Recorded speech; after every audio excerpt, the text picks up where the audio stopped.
Hello, I'm Daniela Saioni, a 30-year veteran script supervisor, and although I am mainly known as a comedy script supervisor, I have done a few musicals over the years.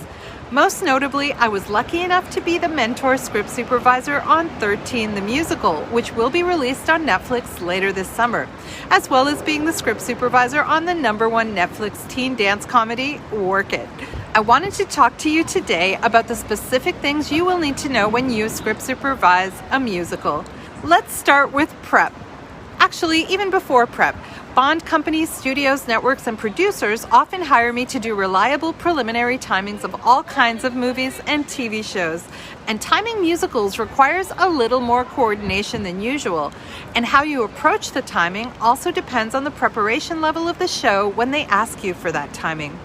For example, I pre-timed the Canadian vampire musical Suck, starring Iggy Pop.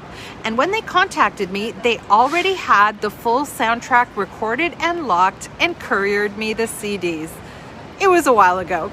In that case, I had a brief phone conversation with the director about the plan for executing the musical and non-musical scenes, and also how much of each song on the soundtrack would be shot on film. With the soundtrack in my hand, that was all I needed to know to deliver a solid preliminary timing. Now that was an ideal scenario and not common. Very often songs are still being written and composed, or rights to existing music are still being negotiated and secured, even while you're in production and often even into post-production.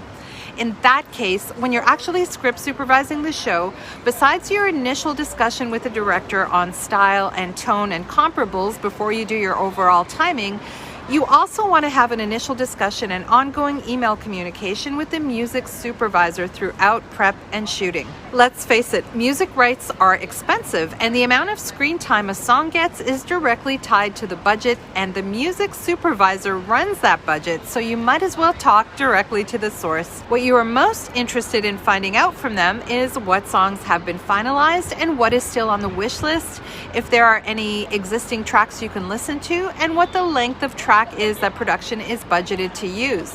Don't assume that if a song is named in the script that production can afford the entire track, and don't even assume that it's the actual song that will end up being used in the final cut. Sometimes the writer or director envision Lizzo or Lady Gaga, but end up with unknown band number 5 recording a sound-alike. The most organized music supervisor I have ever worked with issued a spreadsheet that got constantly updated and distributed to all concerned parties, including, of course, the script supervisor. On that spreadsheet, she listed the scene number, the song or songs production was negotiating for or composing, a description of the scene, the timing and use rights they were trying to get, as in, is it an original or a cover, the current clearance and legal status, the shoot dates, the playback audio edit status, and any additional comments. This meant that the crew always knew what was a done deal, which, by the way, can still change in post-production, and what was a wish list item. How long to budget the timing of the song, which not only affects our master timing, but also, of course, affects the choreographer's work and planning, and if we would be playing back a specific song or just a thump track on set. More on thump tracks later. As the edited audio tracks became available to send to the playback operator, myself and the director, choreographer, and vocal coach would also get those recorded tracks. As the music situation is updated in prep and on set by the music supervisor, you will be continuously updating and reissuing your master timing as well. The other important thing you want to do in prep is attend the final song and dance rehearsals if you can. This will give you a sense of the timing, will allow you to meet the main cast and vocal director and choreographer, and will probably also give you an inkling about how each musical number will be shot, as the director is likely to have that talk with the choreographer in rehearsals. You'll also get a sense of which cast are stronger at lip sync and dance, and who you need to keep an extra eye out for. If you absolutely cannot attend live, the next best thing is being able to watch a recording of the rehearsals. Our script read-through for 13 the Musical was one of the best ones I've ever attended, and they included the temp tracks of all the composed songs which the cast lip-synced to in the read-through. It was magical. By the time you get to set, ideally the writer or script coordinator will have published a version of the script with every song lyric explicitly written into it, not just the title of the song. One of the directors I work with also insisted on a timestamp script so she and the playback operator could know the exact cue to hit when covering a specific portion of the song. This was incredibly useful and saved a lot of reset time on set.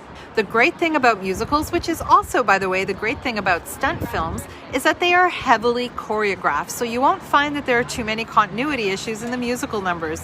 So most of your mental focus in those scenes will be on troubleshooting the coverage and ensuring that all shot portions of the song and dance have enough flawless takes for the edit. How will you know this? Besides your own observation of what made it on camera, when you shoot a musical, the choreographer and vocal coach will also be at Video Village with you, giving you their notes on specific takes for the editor on any horrible or great moments.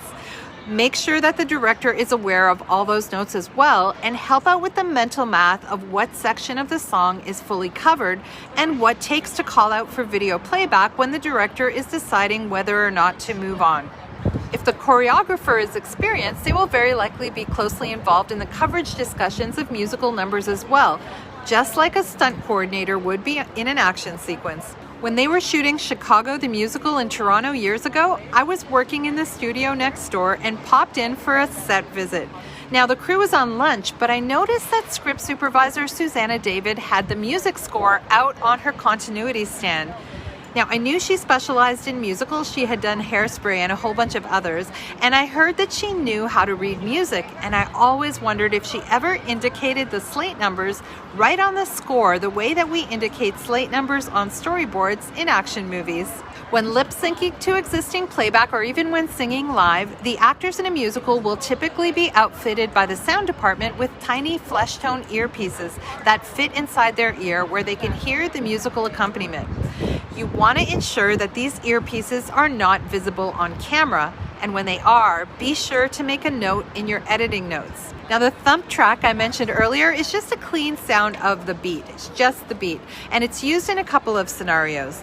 When a song has not yet been finalized but the tempo is known, the dancers can dance to this beat, this thump track. It might also be played back at a low volume when you know the song and it's just inside their earpieces so we can get a clean enough sound of the dancers' feet moving on the floor for the sound editor. Sometimes we do a take like this without earpieces in their ear and no thump track. You'll find that the protocol on dance movies might go like this. We do a few takes at full playback with the music at full volume to get a great high energy version of the dance. And then we do a few takes maybe with just the thump track or even no track at all just to get the feet. You don't need to up the slate for those takes as they're exactly the same shot. Just call it the next take number and make a note as to whether it's full playback, thump track, or sounds of feet.